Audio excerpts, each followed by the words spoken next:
plant addiction continues. Inappropriate plant addiction, because look at all of this suffering that's happening over here. Like, what's this about? What? Like, what's going on here, guys?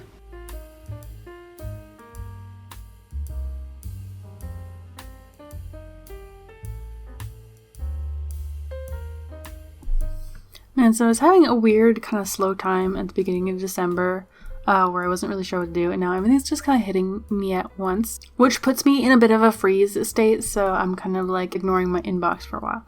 I got an email saying that of like the 8 little mini paintings at the art show, 5 of them have sold, and normally we would make like a few extra and send those, but because I had 3 extra and 2 of those have sold, I only have 1, so I might make a few. I also was supposed to pick up the train painting today, but I was told that that was sold. Thank you very much.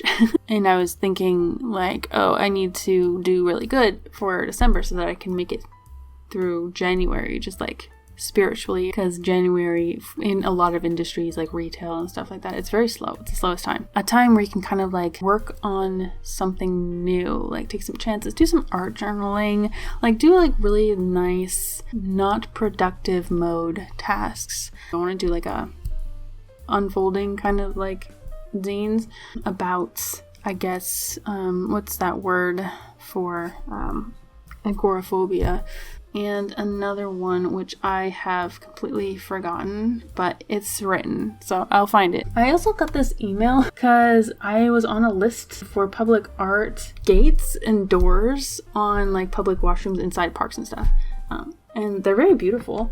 I'll try to insert like a picture of what they're talking about. But I never know what to do with these things because I'm a watercolor artist. The public art stuff is very cutouts and patterns and stuff like that. And so that's not really what I do. And I don't think that it's in my wheelhouse, but I don't know. Should I try? I guess it doesn't cost anything to try except time. And unfortunately it is due like mid-December, which I'm kind of like, that's very soon. Here's the sketches that I'm mailing out for Patreon. I have a very limited number that I can reasonably do, because honestly, like even 7 is a lot for me. But yeah, it's funny because like at first I really didn't really like these because of how pencil crayon is very textural, so I can't really tell what's a tree and what's not. But after some time standing away from it, like I actually really like these, like the pencil crayon things. This is a slightly different paper, so it's a little bit more smoother, I guess. Boat. Indoor shots. Door. This weird building.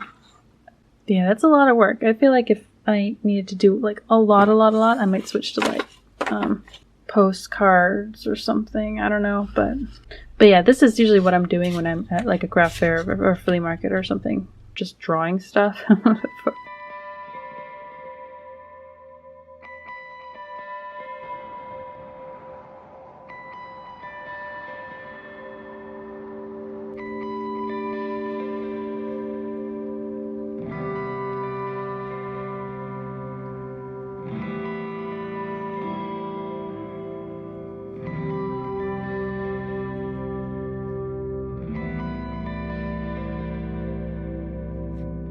So Friday evening, I had a bunch of things to do that I'm not looking forward to, and so I'm doing that thing where you just like sit around and not be productive at all. I have to pre-set up for the craft fair in Langley, and I really don't need to pre-set up because otherwise I have to take a bus an hour each way, because we're supposed to drop off stuff for the gift basket thing. Like they'll raffle off samples of everyone's stuff. I'm trying to stay positive because it gives me this unique situation where I can set up my stuff, and then on Saturday I can bring more things. And so I can bring like originals to show off. I could bring like a big show-stopping piece. And if no one goes to this thing, I'm gonna be really annoyed that I have to spend 3 days in a row on a bus. At some point somebody gave me a black toonie. I didn't really notice because it just kind of looks like a tarnished regular toonie, but it's black. They made that for when the queen died, I guess. I've mostly just been working on restocking because the last craft fair at the beach was actually pretty decent. I needed to make more Birdtober. I wasn't sure if I wanted to make more Birdtober. It's not my favorite. It doesn't really tell a story or anything. I do like the little drawings. These are like the paint by numbers. It's cute and adventurous. It's really hard to find these brushes, so I can't make them very often. Once a year I might make a few, and it's like a paint by number, but it has like a video. So it introduces you to like watercolor or layering and stuff. I'm kind of like meaning to make a video about just like how I learned watercolor, because I find my only experience ever in a watercolor class in school was very turned me off to watercolor, and I don't know if that's happening to everybody. Anyway, that's what I'm making. I also made this little necklace. It's like a hummingbird.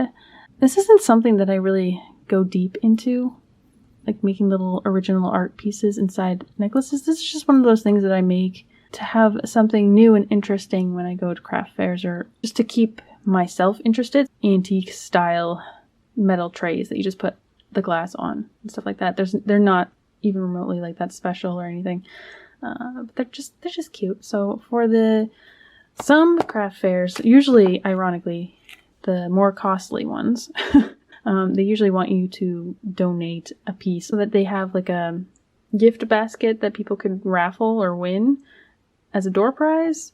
And so I usually will do something like this.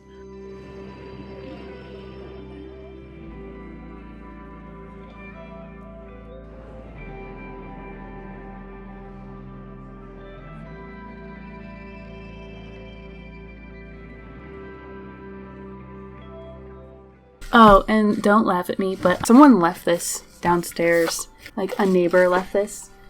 But look at this beast. It's the infamous Nishika 8000. It is a film camera that takes 3D pictures. Each frame of a film is split into two, and so it takes 4 half pictures at once. And you're supposed to take it to like a place that does lenticular printing. Like a postcard where you move it and picture changes. But this is like the ugliest camera, and I'm going to try it one time and then I'll pass it on.